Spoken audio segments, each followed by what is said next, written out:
So here at ASH this year, we're very excited to share the first results of a phase 2 international trial looking at the addition of Glofitamab, which is a 2-to-1 format CD20/CD3 bispecific antibody, onto an R-CHOP backbone chemoimmunotherapy as a frontline treatment for patients with large cell lymphoma who are deemed at high risk by ctDNA criteria.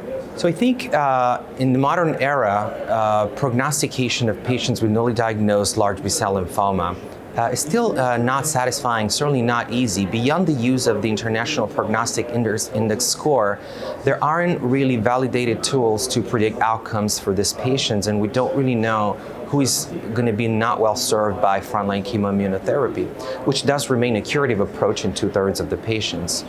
So ctDNA, or circulating tumor DNA, is a potentially powerful novel tool that we have to track the tumor burden of patients by what's called a liquid biopsy, that is essentially looking for this circulating tumor DNA in the bloodstream. And this is a very easy test to perform because it's a phlebotomy, but it can give us, in a non-invasive way, very precious information. So the study design was quite smart. Every patient was started on R-CHOP chemotherapy, and every patient had their liquid biopsy done at baseline before cycle 1, day 1. And then at the end of cycle 1, we repeated the test to see if the level of ctDNA that was detected at baseline dropped, and by how much.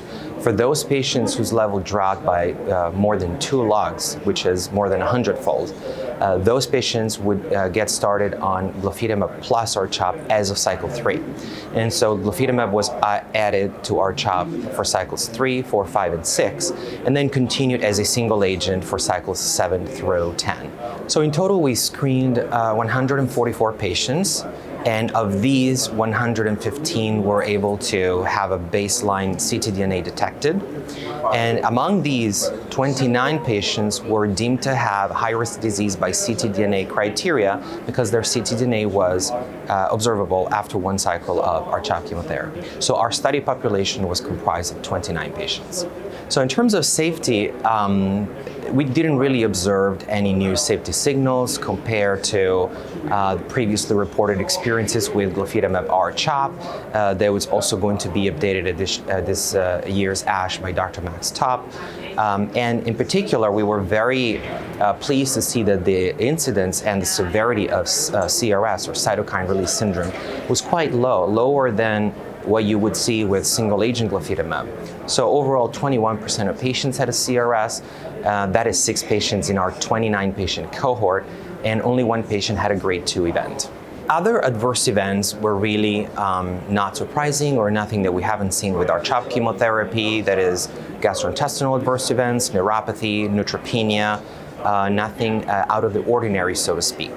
In terms of efficacy, we were very pleased to see that in this relatively high-risk population that included high-risk features such as double-hit or triple-hit lymphoma, in addition to being patients with ctDNA detectable after 1 cycle of chemotherapy.